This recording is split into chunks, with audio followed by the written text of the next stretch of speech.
வணக்கம் நண்பர்களே.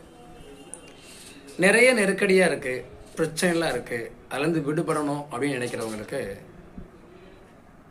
அஸ்வினி நட்சத்திரம் ஒரு பெரிய வரப்பிரசாதம் சொல்லலாம். நட்சத்திரத்திலேயே முதல் நட்சத்திரம். நமக்கு ஏற்படக்கூடிய பிரச்சனைகள், சந்தர்ப்பங்கள், நடக்கக்கூடிய வேதனைகள், அடுத்த கட்டத்தை நோக்கி பயணிக்கக்கூடிய வாய்ப்புகள் எல்லாத்துலேயும் தடங்கள்,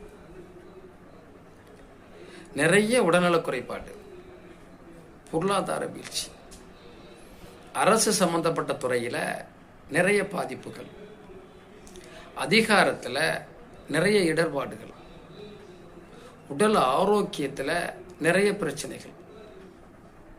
இதெல்லாம் அஸ்வினி நட்சத்திரத்தில் சிவபெருமானை வழிபாடு செய்து கொள்வது மிகச்சால சிறந்தது.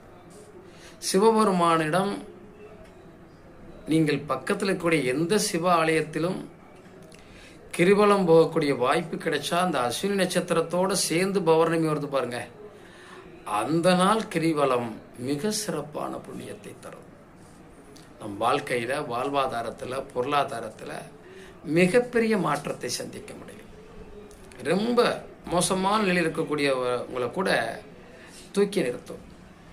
அதுலேயும் இந்த அஸ்வினி நட்சத்திரத்தன்று செண்பக மலர், செங்காந்த மலர் சொல்லுவாங்க, தேன் போன்ற அபிஷேகங்களை சிவபெருமானுக்கு செய்து வழிபாடு செய்கிற போது பலதரப்பட்ட நன்மைகள், நமக்கு ஏற்பட்டிருக்கக்கூடிய வலி, வேதனை, சிக்கல், சிரமங்கள், தடைகள், தடங்கல்கள், நிறைய கோவிலுக்கு போயிட்டேன், நிறைய விஷயங்கள் பண்ணிட்டேன், எதுலேயுமே எனக்கான ஒரு சொல்யூஷன் கிடைக்கல, இன்னும் பாதிப்புகளோடு வாழ்ந்துட்டு இருக்கேன், ஒரு விஷயம் கிடைக்கணும்னு ஓடிக்கிட்டே இருக்கேன், ஆனால் இதுவரை கிடைக்கல, கிடைக்குமா கிடைக்காதாங்கிற பயமும் எனக்கு இருக்கு அப்படின்னு நினைக்கக்கூடியவங்க எல்லாருமே அஸ்வினி நட்சத்திரத்தில் சிவபெருமானை கிரிவலம் சுற்றுவது,